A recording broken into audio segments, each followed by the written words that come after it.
Our goal is to provide the evidence that's needed for companies, for business, for industry, for government and for communities to understand what changes need to occur to prevent marine debris from occurring. As every good detective knows, you can tell a lot about a person from their rubbish. This plastic bottle was the key to shutting down an international illegal fishing fleet pillaging Australia's natural resources.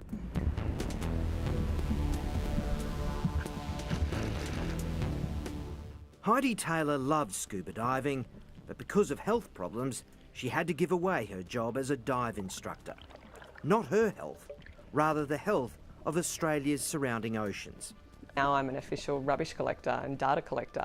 I'd love to go back to diving again, but there's not going to be anything left to see unless we start to really get a handle on this issue. In 2004, after seeing just how much rubbish was ending up in the sea, Heidi founded environmental charity Tangaroa Blue and commenced the Australian Marine Debris Initiative.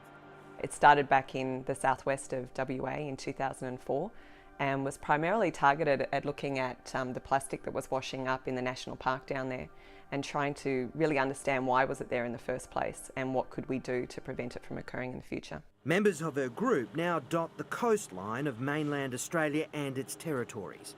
But it's not just about picking up rubbish off the beach, it's about tracking down who's dumping it. This is one of the pieces of polystyrene foam that we found here at Dolly Beach, clearly from some kind of packaging, and you can see the label still on it, South Korean writing. Every piece of rubbish collected is recorded. Bottles, thongs, lighters, polystyrene, fishing floats, nets, rope, cotton earbuds, and bits too small to identify.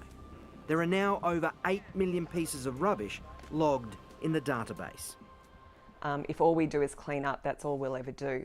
This is a way to hopefully reduce that flow. And Heidi's already claimed some big scalps. In June last year, while on an expedition to clean up remote beaches on Cape York, Heidi and her team found hundreds of these Vietnamese bottles washed ashore. We reported that up through the chains and it went across to Border Force, and they contacted us and asked us if we could provide them with a spatial map of exactly where we were finding these items, and that helped them with some mapping. And this is what they found. Since June and Heidi's report, Border Force has intercepted 15 foreign fishing vessels illegally operating on the Great Barrier Reef, harvesting these sea cucumbers. Border Force's Captain Charlie Cager. This boat's come a long way from its home in Southeast Asia. The potential value of the catch is many times the value of the boat. And this isn't the only success Heidi has had.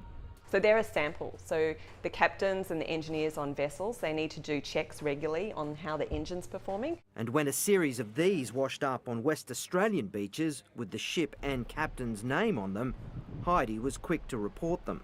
It was a vessel from Panama. It was still in Australian waters. And while it'd be nice to wag our collective fingers at foreign sources for the rubbish, the sad reality is we are to blame for a lot of this filth. We get a false sense of just how much rubbish is on beaches because we think our local stretch of sand is pretty clean. The closer you get to urban areas, the more effort is put into cleaning. This beach was Steve Irwin's favourite place in the world. Wonder what he'd think of it now. Heidi took these photos at Chile Beach on Cape York recently. This is Heidi on another ocean cleanup and data logging expedition on Christmas Island. The majority of that stuff is plastic and it's never going to go away. It's just going to keep fragmenting into smaller and smaller and smaller pieces until you can't even see it anymore.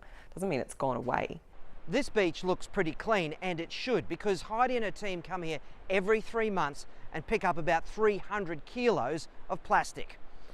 The sad part is they know they're missing about 80% of the plastic that's here, and that's because it's too small to see. It's broken down into microscopic pieces. But just because it's out of sight doesn't mean it should be out of mind, because that is when plastic is potentially at its most dangerous. The plastics that are in the water get eaten by fish and marine life, and then the toxins go into the tissues and then we eat the fish. So science is still trying to kind of work out exactly how that will impact human health, but we know that those chemicals can be endocrine disruptors which actually affect fertility. So it's not good for human health. She says governments at all levels need to force business to manage waste properly. So when a plastic manufacturer in Melbourne lets this happen, plastic pellets let blow into drains, they should be fined. Little bits at a time. So people think it's small, it doesn't mean anything, or it's not a problem because it's tiny. But when you look at the accumulative effect of this happening every single day of the year, then you get this huge big volume that's just flowing out into our ocean. It can be done. The WA government legislated to ban the use of packing tape in the lobster industry after a concerted campaign from Tangaroa Blue. For us, this was proof of concept that citizen science data collected in a robust way and combined together with a campaign and evidence could change legislation. And so that was our first way of showing that that would work. And South Australia's plastic bag ban and bottle deposit scheme has already paid dividends. But more needs to be done, and now. I feel that we're getting to a point now where it's not going to be about saving turtles anymore. This is going to be about human health.